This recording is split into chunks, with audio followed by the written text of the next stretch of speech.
There you go. All right. Hey, what's up, guys? This is Mannyfresh and Efcos. Escos? East Coast. East Coast, West Coast, Efcos. This is us again. We're here to give you No Name Games episode 4. Episode 4. Yeah. After watching Black Mirror, was it? Yeah. First episode, season 4? First episode, season 4, Black Mirror. We just watched it. We're probably late because I think they're already on like episode 3 of that season. But episode 4 is amazing. It's about virtual reality. What do you mean episode 3? Isn't it like all the episodes are launched at the same time? I'm not sure because it's the first time I watched the series. So. Oh, you haven't seen all the other seasons? No, I made the mistake of turning on Netflix and watching first episode of season 4 and just pressing play. I literally just pressed play, and what played was the first episode of season 4, and I didn't even question it because the way the episode starts is with the CTO of the company, Robert Daly, walking out of the turbo lift in that suit, the space fleet suit, and I'm like, what is this, some alternate Star Trek dimension? And so I was hooked from that moment on. They got you on that very second. They hooked me and any other Star Trek nerd. Well, you definitely have to watch season 1. I think it's my favorite. Okay. It's very disturbing at moments, especially episode 1. Okay. And that was the episode that actually hooked me with the show. It was episode 1. It's very disturbing, but it's simply genius. Well, the reason that I will definitely watch episode 1. I gotta go back. You gotta go back. One. You gotta do it after we record the show, and then tomorrow we'll talk about it. Okay, all right, I'll do that. One of the reasons that I started watching Black Mirror, and it's actually related to gaming, is because I heard that Black Mirror is going to be one of the first Netflix shows that gives users, or rather viewers, but maybe now users, the ability to choose alternate endings for their shows. Yeah. So it's going to be your choose your own adventure show. Exactly. And I already told you how much I love Choose Your Own Adventure and Joe Dever and Lone Wolf. So, and that the book that I'm working on is part of that, is that type of literature. So I'm excited to talk about I'm Black wondering Mirror how once you're I watch going a to few be more able of to them. choose things. Yeah, it's going to be weird. Yeah. And I don't think that they're going to wait until the very end of like the episode for you to choose endings. I think that you're going to be able to choose, if they do it right, you're going to be able to choose the actions of certain people at certain parts of the show. On the spot as you watch the show? On the spot as you watch the show. Imagine a guy's got a gun to somebody's head and you get a choice all of a sudden. That's interesting.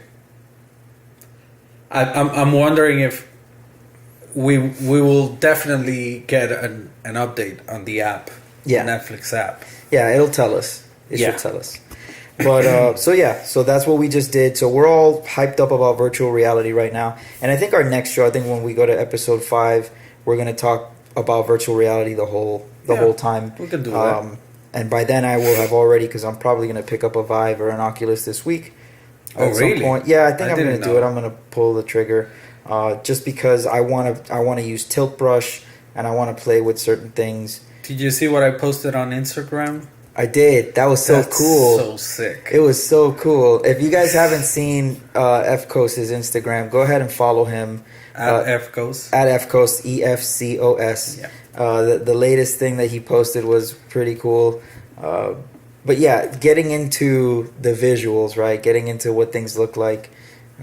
Just what he posted there was like out of control. Yeah. You look like a space lord. You look like some sort of godly figure out of a comic book is what you look like, with all those brilliant million points of light shooting out of your face. And the music was amazing too. Oh yeah, well the music, again, going back to episode 3, the music is what makes it, right? Because you know what, I'll be honest with you, the first time I saw it, I didn't have the sound on. Oh, okay. And I was like, wow, this is fantastic. And then I went back and with the sound, of course, it was awesome. So the episode today for our discussion today is about Hispanic gamers. And as you guys already know, myself and Efcos are Hispanic gamers. And what does that even mean? What does it even mean to be a Hispanic gamer? Should we even classify ourselves? Do we want to paint ourselves into a corner? Do we want to be in this box? I think part of it for me is I want to bring light to certain demographic and psychographic figures that I have been privy to after doing some research. I want to let everybody out there know what the numbers actually look like, because there are a lot of stereotypes out there about Hispanic gamers. So I'm here to kind of break down those walls and talk about that. I'm not the sensitive type. Really? I'm not the very sensitive type of, I want to be included, or I'm super sensitive. Yeah, I'm not very sensitive about. You're hurting my feelings by what you're saying right now. But and I was a little bit hesitant when you mentioned to me that about doing this show about Hispanic gamers, and then I started looking things online, and you started telling me things that happened to you personally, and I was like, really? Yeah, maybe there's something to it. Yeah, and then I started doing research. I started talking to people and reading things. And I mean, there's this kind of weird stereotypical thing for Hispanics in gaming, especially multiplayer. Yeah, exactly.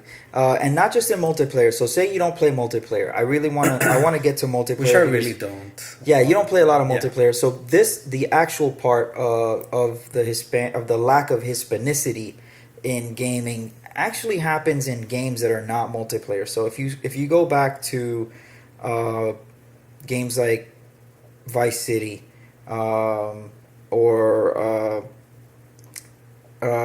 Resident Evil 3 or Dead Rising or Saints Row, these are games, these games are kind of old by now, right? I mean, we're talking about 2013, 2014, but those are the games that we were playing back then.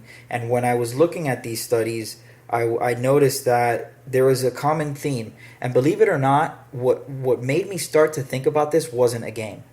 It was actually watching Cars 3 with my son. Cars 3? Cars like 3. The Pixar movie? Yeah, the Pixar movie, Cars 3. And I realized that that the Hispanic character in Cars 3, Cruz Ramirez, is actually an amalgamation of all these different Hispanic types. Yeah. Okay, so her name is Cruz Ramirez, right? So what do you think of that name? Where would you think that a person named Cruz Ramirez comes from? Just by listening to the name. Cruz Ramirez is Mexican. It could be almost anything, but you automatically gravitate towards Mexican. Well, Cruz, yes. El nombre Cruz is like, okay, that's Mexican. Ramirez could be from anywhere. Yeah, Ramirez could be Cuban, Puerto Rican, anywhere. Pero Cruz Ramirez is very Mexican. Ramirez, right? To me. It's very Mexican. And then when you watch the cartoon, which, by the way, Cars 3 is a fantastic movie. Yeah. Not to take anything away from it, because I love it. But when you watch the movie, you start to realize that in one scene, when Cruz is trying to train Lightning McQueen, she's doing it with like reggaeton type music. Oh my god! Which is not really. Yeah, it's not really. It's counter to what you would have thought. Yeah. Then there's another Hispanic character in the movie. Well, I have to say something. Go ahead. That is that. It's funny because it's also that for Americans, a lot of Hispanics are Mexicans. Correct. Like they're the same thing. It's like you speak Spanish, you're Mexican. It's not that you are Latino or from South America. It's that you're a Mexican. Like I was living in Texas, and I was talking Spanish in a supermarket, and the lady asked us like, "Hey, what are you speaking?" Yeah. And we're speaking Spanish. Yeah. And she was saying no, because you're not speaking like my Mexican friends. Right. So we were like, okay, we're not Mexicans. Right, exactly. But Latin America is Mexico. Right. Like for Dominicans, United States and Nueva York. Right. Todo the United States and Nueva York. Nueva York with an L. I told somebody so we're even on that. Yeah. So side, I think we're even. I guess we're even. Let's just call it all even, and then we can move on to talking about games. But there's another Hispanic character in the movie. He's got a very small role, and he's one of the cars that Cruz Ramirez trains. And so he's on the trainer, and he looks really sad. And Cruz says to him, "Oh, are you missing your village?" And he's like, "See." Wow.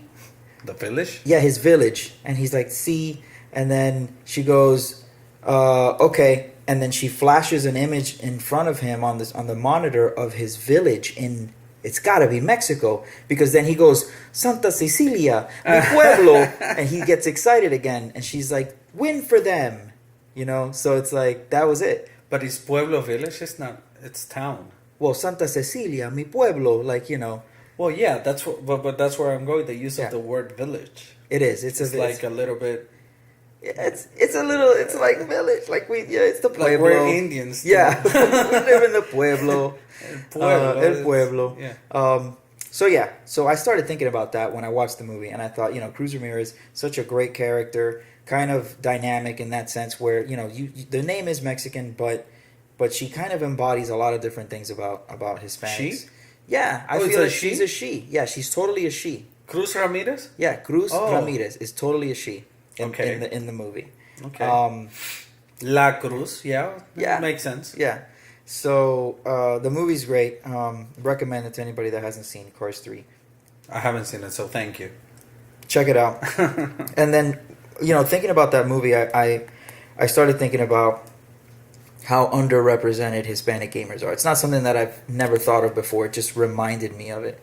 And I started to do some research. But so, okay. Let me give you some research first. Yeah. Okay, so imagine a world where video game players are only allowed to play characters from their own ethnicity.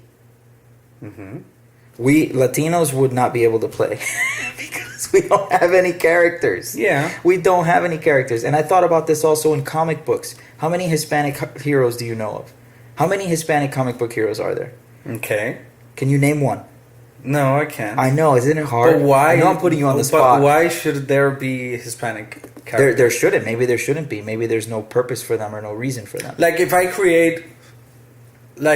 go back to Condorito. Mm-hmm. Who's Condorito, for people that don't know? Well, Condorito is a character. It's a Chilean comic. Okay. So just so everybody knows, the only comics that I read when I was a little kid was Latin American comics. Right. So what I read was Condorito, Calimán, Águila Solitaria, Samurai, John Barry Samurai. Okay. So these are Mexican comics, right, and Chilean comics, and I don't know from if there's from somewhere else, but Condorito or Calimán or all that. I mean, they were Latin American and they're not representing any other place. I mean, I'm pretty sure they're just purely Hispanic, right? Yeah, I'm pretty sure that if in DR a comic comes up, it's gonna be with Dominicans, no? Right, and I guess that's true.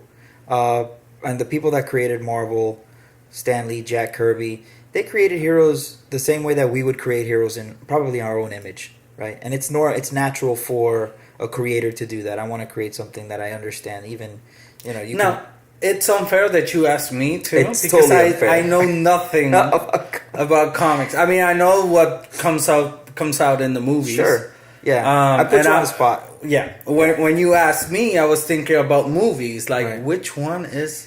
But it's interesting though. So here's what. But I think they're very inclusive. Here's where my mind gravitates towards when I think of that. So first of all, I know that the only Hispanic character to really play a role in like Marvel comics, mm-hmm, is this one female character. I can't remember her name right now. That's how obscure she is. But she's like a side character, and she's like allied with Nick Fury, and she's like a secret agent. So that's the only character that I can really remember.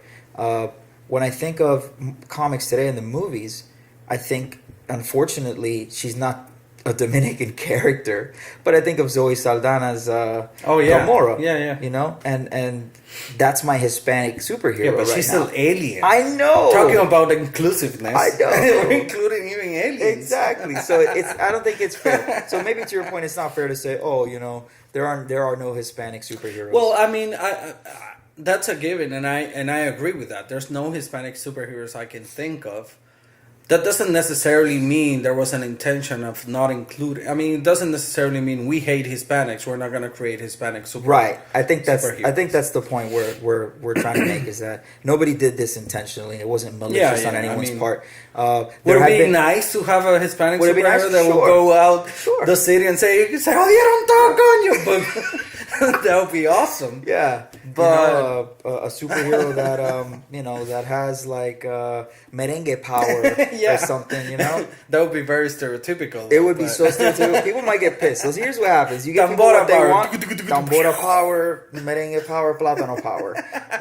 People would get so mad, especially if it was done in kind of like a crass way. You know what's funny though? Living here in Miami as long as I have, and living in Hialeah as long as I have. Yeah. Have you seen the Cuban Superman?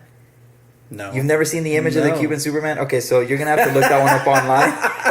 But he's so funny. So great. Yeah, I'm gonna just pull him up real quick while I'm talking about him. So the Cuban Superman. Is that a peachy film? Something? No, it's not a peachy. It should probably be a peachy film, but if it's not, but it's an image of Superman.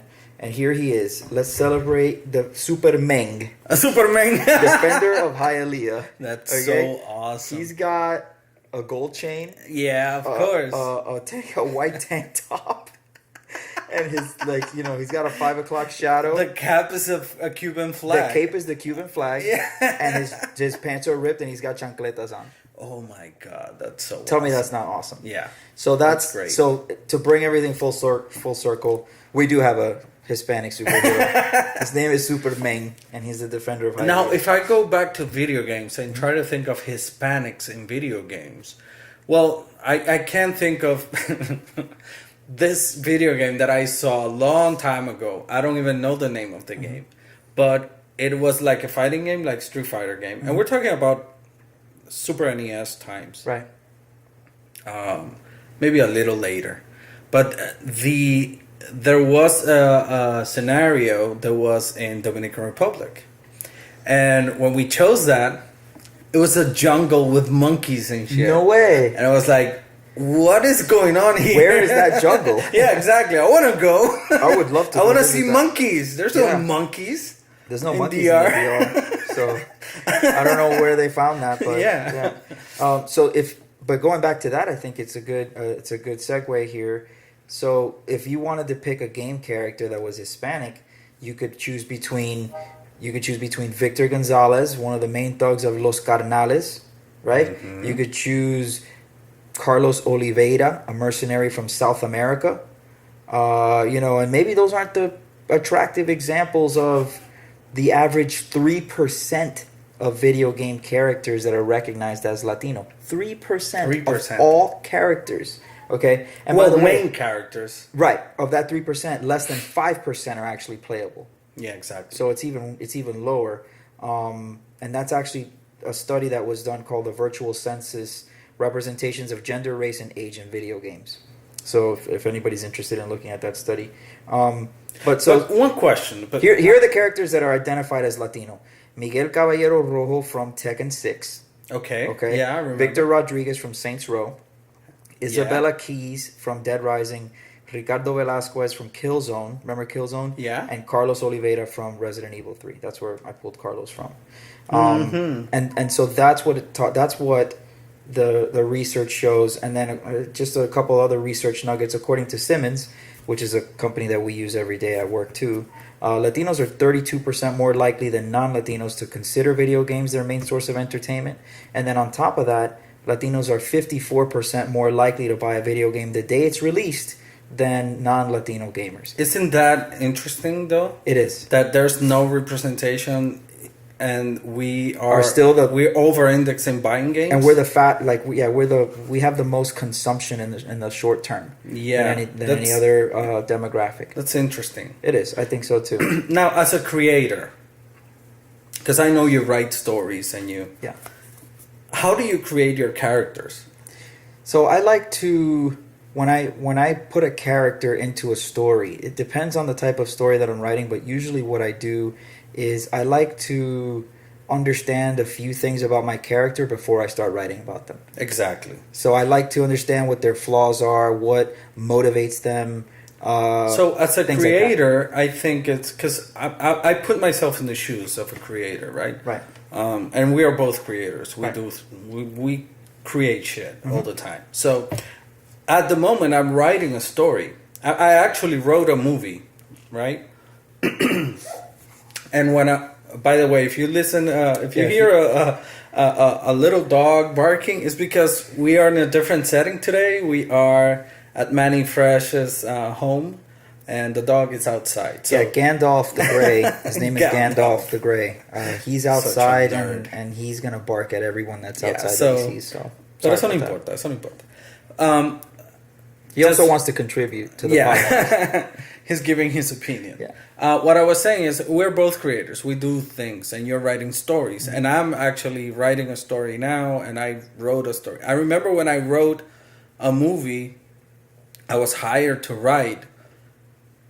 It was for the Mexican market, and I didn't know how to write for the Mexican market. I didn't know how to talk Mexican. I didn't know how to use the words. I mean, there's some generic words that because, we live here in Miami. I know Mexicans, but it's not 100% in me. So the way I wrote the movie wasn't really Mexican. Right. So they had to hire somebody to rewrite the script and not to rewrite the script, but to add the Mexican stylistic editing.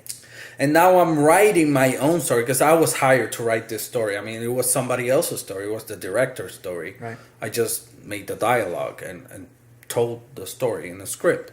But now I'm writing my own idea, my own thing. Like, not halfway through because I'm like 20 pages in the script. But like around writing maybe page 10 or 15, I realized that my character, the environment where he lives, the city, the town, everything was ending up being Dominican. Oh, wow. It wasn't intentional. Mm-hmm. I didn't set my mind to do a Dominican story or a Dominican character. Mm-hmm.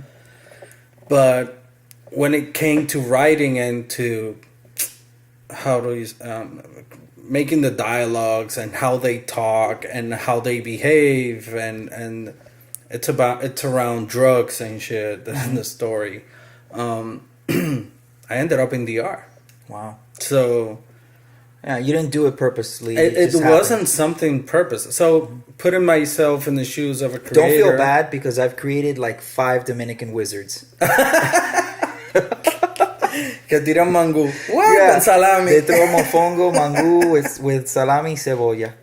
Those are some powerful spells, man. Yeah, those are powerful. Yeah. Y cachú. Y queso frito. Por la mañana. Yeah, the wizards have different spells in the morning than they do in the afternoon. But yeah. Pero that happens, and I'm putting myself in the shoes of this, developers who are from the US, who are from Europe, from Asia. Mm-hmm. I think most people mostly complain about Western games because if you think about it, Asians. Mm-hmm. What are they gonna? Final Fantasy. You see the characters; they're kind of anime, and yeah. But what is anime? Well, they don't look like anything in the world, but they don't you automatically Asian. Say this is Japanese or this is Asian. It's in cartoon. If there was a cartoon race in humanity, anime would be Japan. Right. So. I don't know. I think yes. I agree. There's no. I'm going back to what I said already. There's no Hispanic characters in gaming, especially characters that you play with. Because right now, like I'm playing Tomb Raider, Shadow of the Tomb Raider, right? And it's set up in South America, right? And all of the... That's not to say that there aren't Hispanic settings. Yeah. And there aren't Hispanic areas and places and music and all that other stuff. It's characters. It's just characters that we're talking about. That you actually play with and you are. Right. I agree with that. But Hollywood has been the same too. So like going back to comic books and going back to the movies, it doesn't necessarily mean that it's good or bad that they're not there from the perspective of I'm being entertained. I'm not looking specifically for a character to be Hispanic or not. Mm-hmm. That's not. I don't get any more enjoyment or less enjoyment out of the movie. I want the acting to be good overall. I want the writing to be good overall. I want the sound to be good. Yeah, of course. The visual. It doesn't matter to me how it's created or who created it. But it is a point to make, saying that there is a lack of it. And even if you look at, like I was saying, Hollywood, now in our time, I think there have been a lot more Hispanic actors and actresses. Yeah. Than before. And that has evolved too. So I think that what we would see in today's video game industry is also the evolution of Hispanic characters in games. Well, I'm gonna say that yes.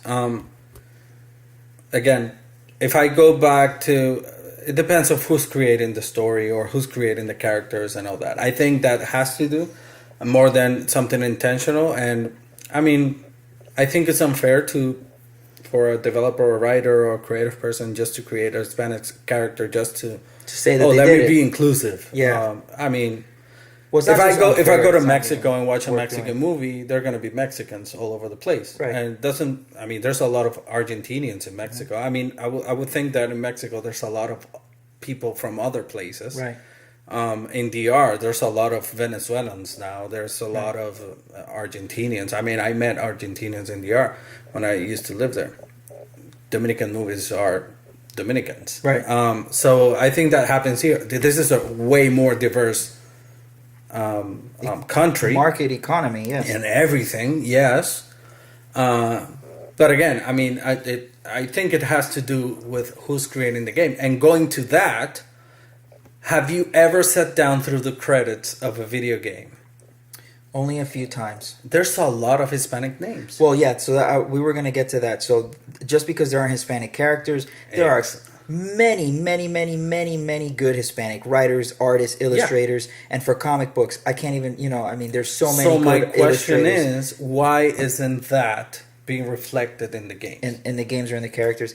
I don't know. I mean, it's a great you got a message point. And I just got a message. And the message says, Hispanic gamers are coming to more games. No, I'm just kidding. What I wanted to say, though, was I think at some point you have to think that it does eventually come through the lens of either the writers or the artists that say, I'm going to give this character a little bit more diversity. And I think if those characters are created, what you will find is Hispanics that can associate, Latinos that can associate more with these characters, they'll be more invested in those characters. And the growth that you've seen now, today, again, the growth that we're talking about, Latinos 54% more likely to buy a video game the day it's released than non-Latino gamers. That growth is coming from characters that are, we're buying games that are obviously not focused on us and characters that are like us. Imagine if they were. Yeah. Imagine if they were. So we're talking about the opportunity here. We're also talking about the opportunity and how to bridge that gap for Hispanics. Now, let's pivot a little. So instead of characters in games and the writers and everything, the players, Hispanic gamers like us. Mm-hmm. So, well, I gotta say one thing is that before getting into that for once we get a very Hispanic, not Hispanic American, but a setting with characters, maybe not playable characters, because I didn't play that game, but important characters in the story, mm-hmm. and they are gangs, gangsters. It's this game from Ubisoft. It's Highlands or something like that. I don't remember. It's one of those big open worlds by Ubi, mm-hmm. And it's set in Bolivia, mm-hmm. and it's against a gang, a huge gang like La Mara or something like that. So it's kind of sad that when we are being, kind of protagonists in a game, even though it's an antagonist, but it's a high-profile characters. Right. They're like gang leaders and that kind of stuff. But we Hispanics also do that because our shows are about El Cartel de Sinaloa. I mean, we can't avoid Pablo Escobar. Right, we can't avoid what's in our culture. We can't avoid what's in our culture. Yeah. Gangs and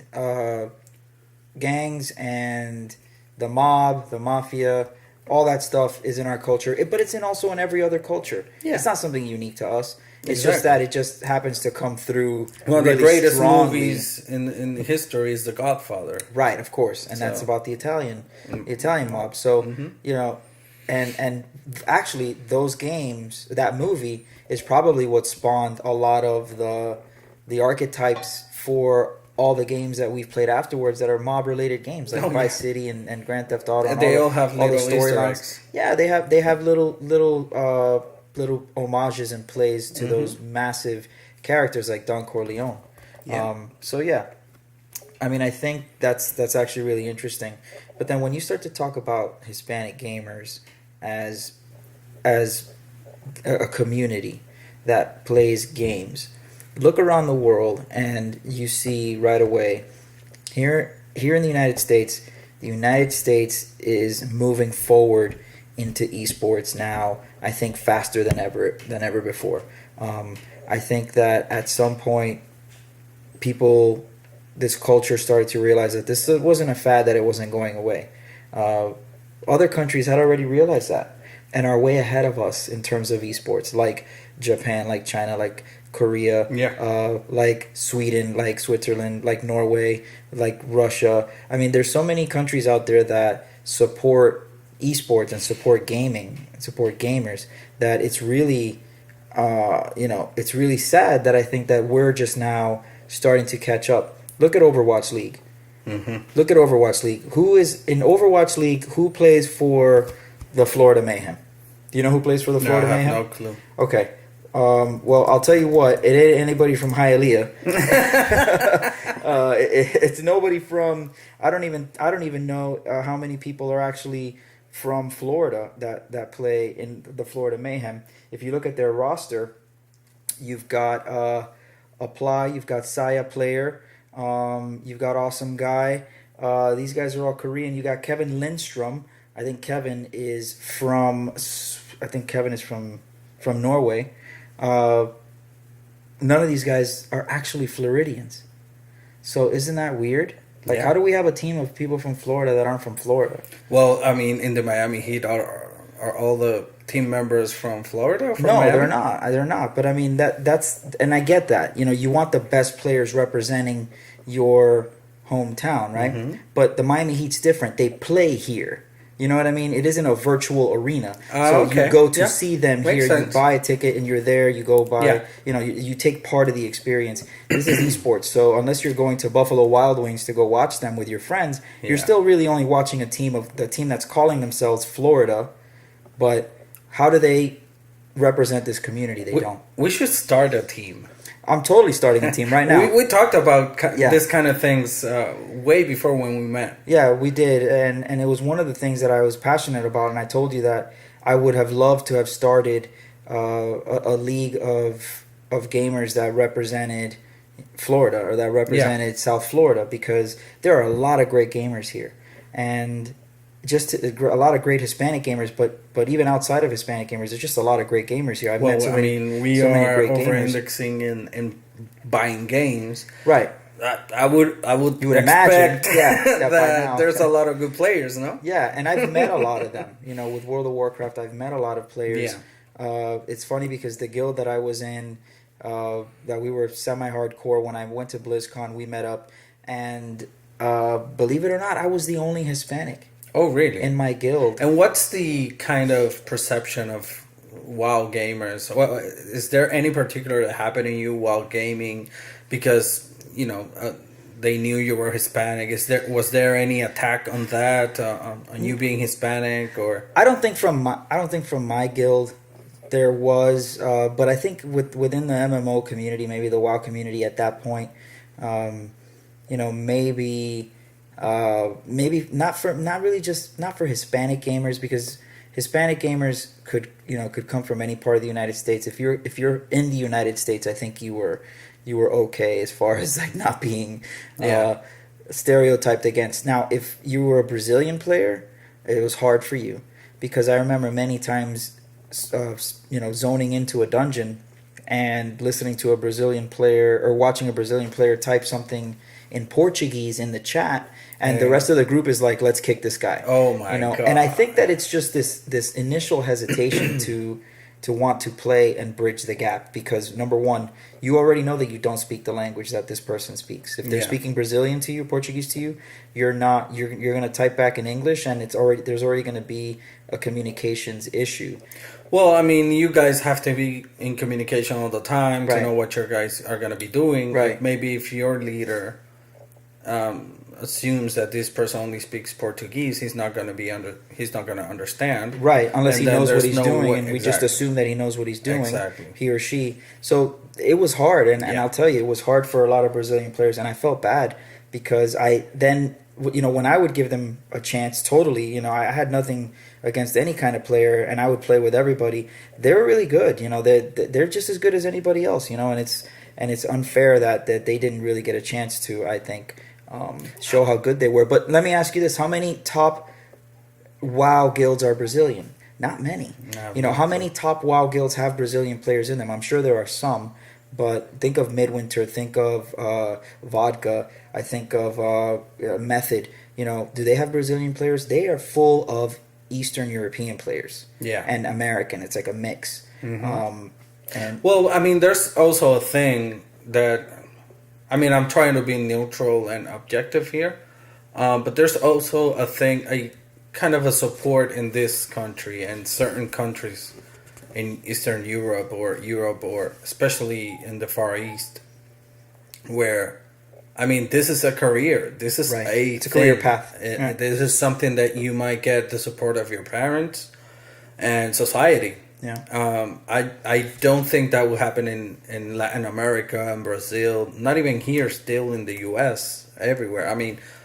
I've been talking to people about universities now starting their own teams, eSport teams, like giving becas, scholarships for the eSport teams members, and they're like, what? When you go to South Korea and those kind of places, that's kind of, I don't know if this is normal, but it seems like it's more of an established industry there. Yeah, and like to your point, they support their gamers. They support. There's an infrastructure. There are public events that rally around gamers, and not only that, gamers that win. I can think of, StarCraft, for example, and the StarCraft tournaments and how amazing those were. Some of those guys are like heroes in their countries.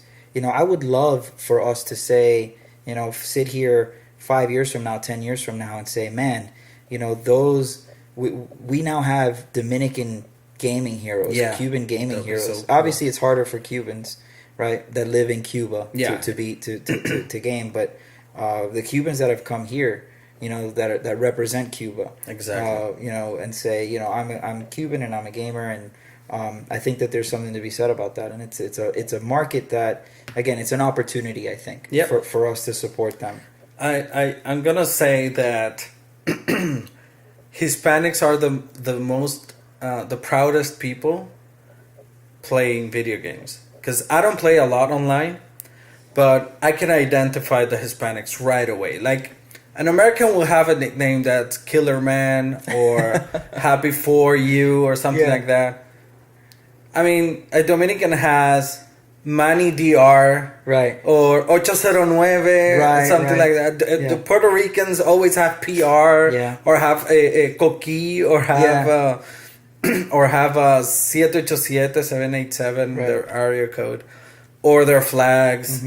Colombians also. We are the proudest people. We totally are. Want to have. We want to represent our country out there. Yeah. Even Capcom championship or tournament with Street Fighter 5 tournament last year. This year, was it, right? Yeah, this year.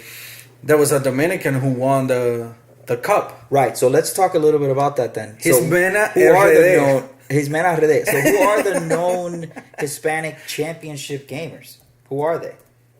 Well, Mena RD. Right. So who plays Street Fighter? Street Fighter 5. His name is Saul Leonardo Mena Segundo. Okay. And tell me about him. He's from Dominican Republic. Right. He plays Birdie and Laura in the game. I don't really know these characters. I don't play this game. Okay. In his global rank is 23rd. Oh wow! So he's up there. Yeah, and his Latin American rank is the 5th. Okay. And that's about it. That's what I have. I don't know where he's from in DR. Maybe from La Capital. Maybe. I will assume, but not necessarily sure. Rise Bar Mena RD. What's Rise? Rise. Oh, maybe that's just part of his name, right? His name, yeah. Rise Mena RD. Yeah. His full name. His full because he's on Team Rise. Mena RD. His Team Rise. Yeah, he's Team Rise. Okay, that's what it is. Perfect. Yeah. But you see, RD. I mean, he has to put the RD. He wants to represent Dominican Republic in this thing. And we don't see other names like that. We are like that. We are like that. I'll tell you one that's kind of different. And I talked to you a little bit about him because you already know this about me, but the community may not. I'm a big Hearthstone player. Yeah, I love playing Hearthstone. I'm just super competitive with it. You're overall like a big Blizzard. I am. Consumer. I am. But I played Gwent. I also played a couple of other. Yeah, I played a lot of Gwent. I've played a lot of card games since I was a kid. Well, Dungeons and Dragons. Well, that's not a card game, but D&D is not a card game, but Solitaire on the PC was. Really? So going back, but I always confuse D&D with this other game, Magic the Gathering. So yeah, I played Magic back in the day. I didn't really get into Magic as much as some of my other friends did. But when I saw that I could buy virtual cards and just create a virtual card collection and play that, I really liked that idea. And Hearthstone just appealed to me in so many ways. There's a player from Mexico named Empanizado. And he's like, he's so basically a community hero of the Mexican community. And he has an amazing reputation, and he basically plays for Mexico's global games team. So think about that. Mexico has a global games team. Oh, they have a team. They do. Okay. But they put forth some pretty good players. He won the global games. He fought his way to the top of the Copa America Summer Finals for Hearthstone. And this is a college student who used to play chess competitively, and he decided to play Hearthstone. And so he was one of my favorite picks for the Hearthstone summer games last year. But even those two guys that we just mentioned, that's just two guys, right? That's just two guys, and there aren't that many other guys that you can say are Hispanic. Not really. That are gamers. Streamers, for example. Streamers, yeah. Like I do go a lot to Twitch just to watch the new games before buying and all that. I'm not an audience for like eSports, but I do go a lot to see if I want to buy a game and see it first. And I really hardly encounter a Hispanic streamer. There's a couple of big ones. There's one guy from Mexico that's called, I think, Al Capone or something like that. Okay, I haven't seen him, but I'm sure apparently he's big. Every time I see him online, I followed him just because it caught my attention. Oh, here's a Mexican or Hispanic streamer, and it seems to be big. Like every time I see him online, he has like 10K viewers and that kind of stuff. And I think Hispanic streamers are more YouTubers than Twitch users. From what I've seen. I don't do YouTube gaming a lot, but I do mostly Twitch. And nowadays it's easier to get started on. Honestly, it's a lot easier to get started on YouTube and Mixer than it is on Twitch. Oh, really? Twitch I feel like it's so hard to start growing a fan base on Twitch right now. So huge. I mean, there's so much noise in Twitch that it's harder to get on top. Yeah, to the top. You start in the very bottom of the list. Started from the bottom. Now we're still at the bottom. So it's really hard. And then you have like 100 players that are with you down there and 0 viewers. Now there's another streamer that I know. She is Colombian, and it's Alinity or something like that. I think is her name. Yes, Alinity. She doesn't stream in Spanish though. No, she streams in English. But she's, I think, Colombian. Yeah, she's Colombian, and she's pretty huge. Yeah, she's big. I think she played WoW for a while. I mean, her following is big. Yeah. She played WoW for a while. She's not physically a big person. She has a big follower. She's really cool. If you guys want to check out Alinity, she's one of those. And I have seen many of her streams. I think she has a good combination of, kind of just having like a really cool personality and then just playing the games that people want to watch at the time. She plays WoW and Overwatch. And plays Overwatch. Yeah, so I've seen some of those streams. That's also part of it, right? I mean, we all have our passions, right? But if you really want to make it in streaming, you kind of have to play the games people want to watch. Oh yeah, right? Definitely. You want to be at the top of that list when people go to the list. It's a double-edged sword, because if you play Overwatch, there's so many people streaming Overwatch. And we're talking about not only people, but channels that are showing the league games. Right. So we're talking about a stream that probably has, 50,000 viewers, 100,000 viewers, just because it's the league, it's a competitive esport league.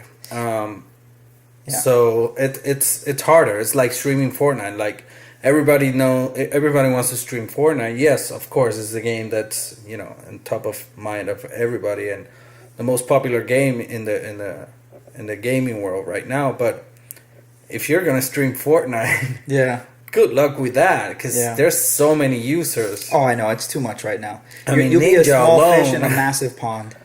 Huh? You'd be a small fish in an ocean. Versus maybe other games that are not as popular, are gonna go higher in the list of the game, and it most likely people interested in watching that game are gonna be easy. You're gonna get viewers way more easier than competing with these big channels, these big games. Right. The cultural differences also play a big role. Because let's be real, we come from cultures that really don't support games. Exactly. So it's not fair to just say, all these other countries are so much better and they have so much recognition. Well, those countries, again, they support gaming. You guys have already heard my story. You probably heard a little bit of Efcos' story by now. Growing up, games were kind of a taboo thing in Hispanic households. It wasn't. It wasn't going to lead to a career. It wasn't going to lead to, us becoming successful in any way. I mean, at least that's what the thought was back then. So we were told we were wasting our time. Well, yeah, still to a certain extent today. And not even. I'm sorry that I interrupted, but not even. I mean, for us, it was like that back in those days. Us being there, but that cultural. You mentioned culture. Yes. Still exist here. Right. Those are old world values that are brought here. Right now that are growing up here that are probably not even speaking Spanish, but have the cultural background, the Latin or Hispanic or Dominican or whoever background, are being raised that way. Yeah. With that mentality of you're wasting your time. Right. And don't get me wrong, I mean, some kids are wasting their times. Right. That's absolutely true. But some other kids may have bigger opportunities. Yeah, sure. And those kids, I mean, I still feel like even those kids that are wasting their time, at least they're doing something that they love. Well, yeah. And so to a certain extent, that's why you're a kid, right? Yeah, you're a kid, so be a kid. Now, if you're an adult already and you still have aspirations to game, then come talk to us, because we'll tell you about all the stuff you can do in gaming. Because you may not have, the skills to be a top Call of Duty player, but the gaming industry is so wide that it's a mainstream industry. Yeah, it's a mainstream industry. So there's so it's many. It's not ways a mainstream activity. your That's niche. the weird thing. Yeah, which is weird. It still feels well. It's a mainstream activity. It's a mainstream hobby, but it's very. I don't know how to. It's still a little weird. It's still a little taboo. Yeah, you get the judgy eyes when you tell people. Still I was watching like niche. So if you tell people, okay, I was I watched Monday Night Football. Okay, that's great. You watched Monday Night Football. Congrats. Who won? Oh, the Dolphins lost. Okay, there's whatever. nothing about that. There's nothing about that. It's just normal. It's a given. Quote It's unquote. a given.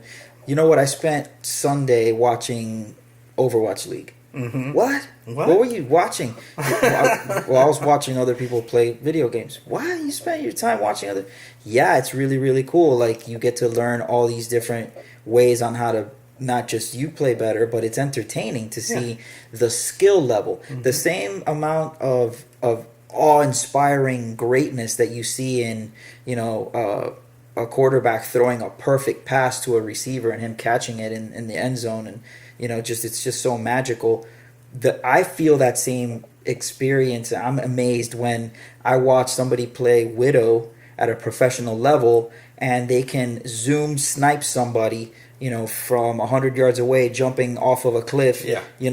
To me, that is just beyond cool. You tell that to your friends, maybe. Right. Now, imagine telling that to your parents.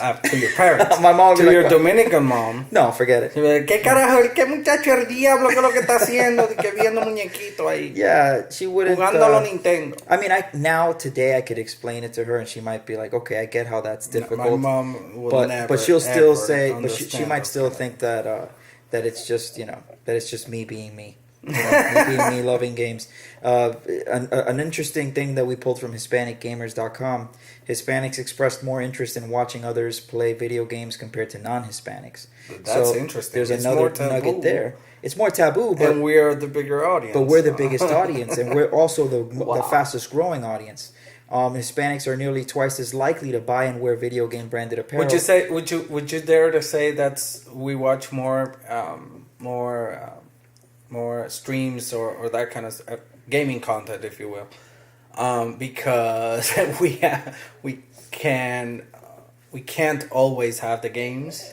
Maybe because I see kids here that have tons and tons and tons of games, and and back in the DR it wasn't that way. Yeah, at all. I think some times have changed. I had like 8 games, and I was the guy in El Barrio who had the most games. Yeah. I think back in the day that was probably the case. I think today it's a little bit different. I think maybe it's more about checking the games out, right?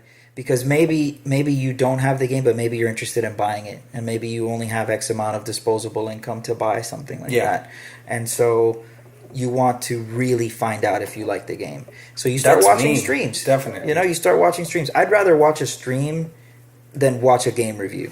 So you would say that well, I mean, that contradicts the data too, because where I was going was then you would say that non-Hispanic will just go ahead and buy the game. But then we have the data that that Hispanics actually buy more games than non-Hispanics. Right. So that's interesting. I think that it's weird to split the crowd up into Hispanic and non-Hispanic there, only because we're all buying games, and we're all buying games at an increased rate compared to 5 years ago, 10 years ago. Yeah. So everybody's playing more games, buying more games, watching more games. I just think that, and based on the data, Hispanics are over-indexing that rate, right? And when it comes to watching games, we're over-indexing. It's not just buying games, watching games. And then significantly more Hispanics self-identify as being hardcore or professional video game players. So not only are we watching, are we playing? Why are we in the leagues then? Exactly. So okay, so here's something that I told you. Remember when we started talking about games?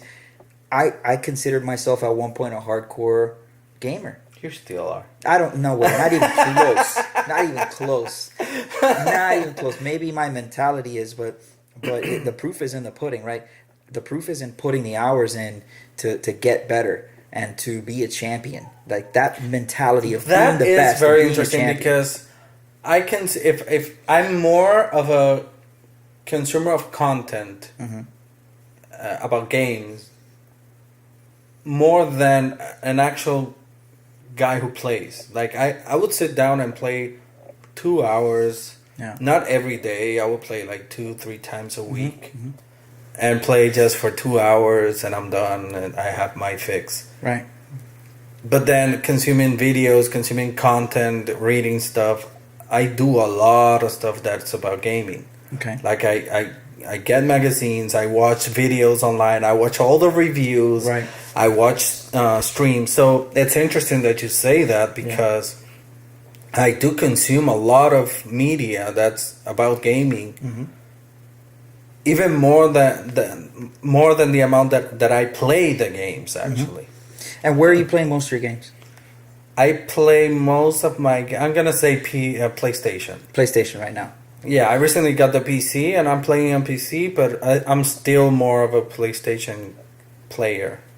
I think based off of the Think Now research, it says that most Hispanic gamers are playing mobile or PC. Would you include then in all these numbers mobile? I would. Because we know as marketers that Hispanics over-index in the use of mobile. So yeah, that's basically why our plans are mostly mobile. Right. When we're doing advertising. Digital plans. Yeah. No, absolutely. I mean, and this is something that we talked about with one of our coworkers the other day. Yeah. When we asked them, "Hey, do you consider yourself a gamer?" No. Do you play Pokemon Go? Yes. Yeah. But so you're a gamer. I'm sorry, I hate to break it to you, and you don't have to look at me with the judgy eyes, and I'm not judging you, but you're a gamer. Yeah. Sorry. And that's actually something really interesting because you could be a gamer and not even know it. Yes, but this is kind of for another episode. For sure. But there's a debate on whether you are a gamer or not if you play on mobile. There is a debate. If you're considered a gamer. Right, there is a debate. So that's food for another episode, but just wanted to throw it out there. Yeah, and I think that it's a debate. It's an interesting debate. Obviously, there are things that you can and can't do on mobile that you can't do on PC and on consoles. So it's an interesting debate, but a lot of people spend time playing games on mobile. And that's just the truth. And games like Hearthstone, for example, you don't lose any functionality from the PC to the to your tablet or to your phone. Well, frame rate. Okay. So you lose quality of life. Okay, quality of life things like Hearthstone deck tracker, frame rate, sound. Well, now that. Yeah, I'm not going to get into that because this is not for this episode. Yeah. But just throwing it out there, we can continue with the Hispanic topic. Mm-hmm. But now that games that were on PC and consoles are transitioning to tablet, like PUBG and Fortnite, are we still having that debate? But let's continue with our topic of today because we're kind of going to a different thing. No, but that's okay. How many hours a week do you think Hispanics spend playing video games? I mean, how many hours do you play a week? A week, I'm gonna say I play tops 8 hours. Okay. So right now, Hispanics overall play almost 12 hours a week. Okay. Compared to non-Hispanics who play a little bit over 9. 12? Versus 9. Versus 9. Wow. It's 3 more hours. That's a lot of... Really? It's a lot more consumption if you think about it. Find 3 hours in the week to do anything you wanted. Yeah, it's an average. I mean, 3 hours, it's for me 2 days sometimes. Exactly.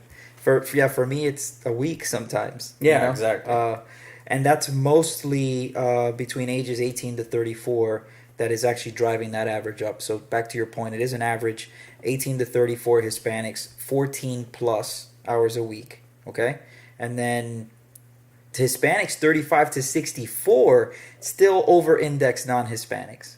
Wow. 9.7 hours versus 9.1 hours. And then his male versus female Hispanics. Female Hispanics play over 10 hours a week. That's a lot of hours. Now, in the Hispanic, do we have, or do you know, how many females,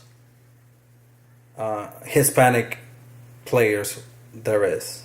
Like a number? Like a finite number? Well, maybe a percentage? In the Hispanic gamer community, what percentage is female? Do we know? Yeah, I mean, I can give it to you. I think it's... so all past 12-month players, the average age has been 37 for Hispanics, and 47% have been female. Oh, wow. Yeah, so that's including mobile.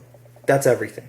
That's mobile, console, desktop. Because I do know that there are more females, there's more women playing on mobile than men. By the way, I just want to clarify the data that I'm citing is from Think Now research. Oh yeah, Hispanic Omnibus study that was done a few years back. I think it was April 2015 or 2014. I have to double check. It's in HispanicGamers.com, I think. Yeah, HispanicGamers.com. Yeah. You can look at demographics there. So it's interesting. Yeah. And I would say that even in the females in gaming are still if gaming is taboo, women playing games, it's even more taboo. Right, and then Hispanic women playing games is like it's even like more, even more. I wouldn't even call it taboo. I would just call it less likely. You would almost think that you're less likely to find. Well, but the data is kind of showing something different. It is. It's showing because we're kind of split in half basically in terms of gender. Yeah.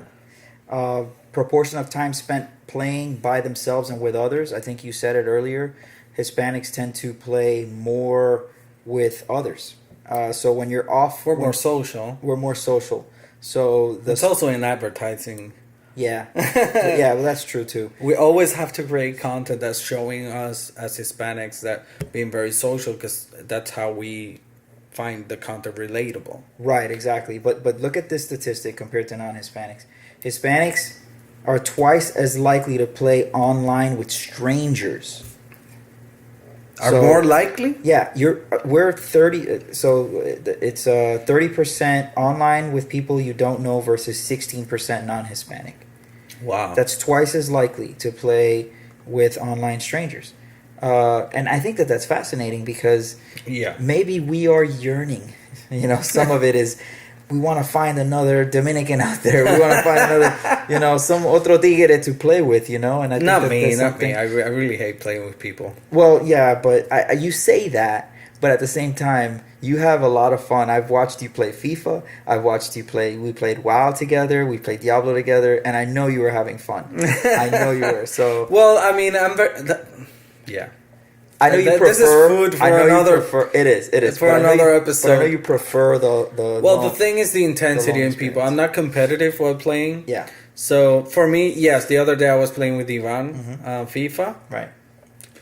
But I wasn't really competitive. Yes, I was having tons of fun, but that's the way I like playing with other people, just to have fun. I want to have fun. I don't want to be getting pissed and all that because of, you're not doing things right or whatever.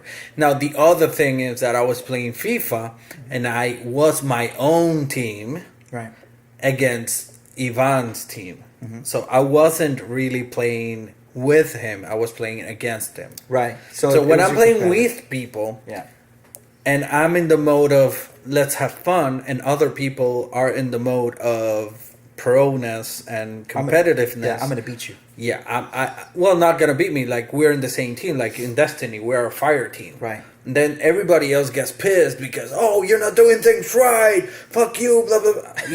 I don't like those kind of things. Like I'm on my own pace. I'm having fun. Yeah. I'm the guy. I died. Yeah. Okay. I died. That's okay. I'll try it again. I'm the guy. I'm the guy in the party. Like, yo. We need to kick Efcos. Yeah, exactly. He's not playing. I'm the Portuguese in that team that you mentioned. I'm the Portuguese. I'm not like that anymore, but I used to be pretty brutal. But, hey, look, here's the truth. When you have, at least back in the day with like World of Warcraft and games like that, you have a finite group. You have a guild of 100 members, and you want to bring your best 30, 20, whatever players to the raid. And that means you're excluding other people. So... You can't exclude others, and you can't bring in... So here's what happens. Imagine this. Everyone's on Discord, all right? Everyone's also watching streams of the raid. So you're watching the performance of everyone in that raid. And so if you believe that your performance could be better than somebody else, you're the guy messaging me saying, okay, Tigre died at the same spot 5 times, just bring me in. And I can do that. And so that's what ends up happening. Oh, wow. So that's how competitive that it is. That is too much. That's how competitive it is. I could never be a WoW player. You say that now, but I think you would have been. I think you would have been a good WoW player. And especially being a Hispanic, nobody's going to understand me and then kick me off. No, but here's why you would have been good. Because at least even at that stage, you need to give people a chance. And maybe there's something that player isn't good at and on that boss fight. But maybe the next fight, he's really good at it. You know, so what you do is, as a leader, you say, you know what, Tigre, I'm going to sit you for this fight because you're having trouble, and, you know, go take a breather, but for the next boss fight, I'll bring you back in. Exactly. And you're doing, it's a roster. You're basically swapping guys in and out. So, I mean, you have to look at it that way. It's not like you're just chopping people out. Now, of course, there's jerks in every guild and in every association in life, in every game and every team. There's always a jerk. You know, so you got to deal with those guys, but whatever. Just one more statistic that I thought was really interesting before we start to wrap this one up. But Hispanics are actually more likely than non-Hispanics to play video games on their mobile device. Are more likely to play on the mobile device. So we have a mobile device such as cell phone or tablet. We're 70% more likely than non-Hispanics. Console video gaming systems, we're at 68%, non-Hispanics at 63%. And here's where there's a switch. This is the first time I've seen in any of these graphs where Hispanics don't dominate. Look at it, what it is. Laptop or desktop computer, we are at 67%, and non-Hispanics are at 73%. And I think that goes back to what you were saying, is that cost of entry. Well, yeah, we have to go back to reality, is that maybe the Hispanic market, not the market, but the Hispanic people. I'm so used to agency life, Hispanic market. Yeah, I'm sorry. It's okay. But the Hispanic gamers, you know, I mean, Hispanics as a whole in the U.S., we don't make as much money. Right. We have lower incomes, so it makes sense because consoles are, you know, way cheaper than high-end PCs. Yeah, and all that. I mean, a lower-end PC will cost you more than a console, and the console will give you better performance, actually. Yeah. And so here's what happens. I, as a Hispanic, still want to play that PC game. Mm-hmm. So what do I end up doing? I end up buying a handheld gaming system instead. Yeah. And that's where Hispanics are at 43% and non-Hispanics are at 28%. So, and that makes total sense to me. Yeah. Living here in South Florida, I know that everybody that I know that I grew up with had a Game Boy or had some sort of gaming system or a PS Vita or a DS or a 3DS, you know, and I still have my Game Boy XP up there. I'll show it to you later. It's so cool. But yeah, and I think that those are just some interesting statistics, but they kind of bring to light a lot of those cultural differences, those cultural gaps between Hispanics and the rest of the population. I think our goal as part of the podcast is to bring light to some of those things, not just for saying that, you know, we recognize this as something that is happening in the world. You know, we do have some altruistic reasons for doing it because we do want... you know, it would be really cool to see a Hispanic gaming team. It would be really cool to see a Team Caribe, you know, representing, you definitely. know, that the best of the best that the Caribbean has Copa to offer. Latina. La Copa Latina. You see it in almost every other and every other sport out there. You know, we have representation. So why not in this? You know, so this is more of just us saying that we belong on that world stage just as much as anybody else does. We have the skills to do it. And we have champions too. And maybe one day you and I can start a gaming school, you know, and push that and make that a reality for some gamers, you know, that have some aspirations to be champions and to be the best. I think that would be really cool. It's a huge thing. I remember reading that, or somebody told me, maybe it was you, I don't remember, but we were talking about eSports, and the industry right now, as of today, is a $500 million industry. Right. And in the following 2-3 years, it's expected to be way over $1 billion industry. So not only the gaming industry, as you know, making games, making stories, artists, and all these things, it's huge right now that we should have. And we have here in the U.S., but not necessarily in other parts of the world or Latin America for this specific topic. We don't have like university curriculums and gaming development and all that. Right.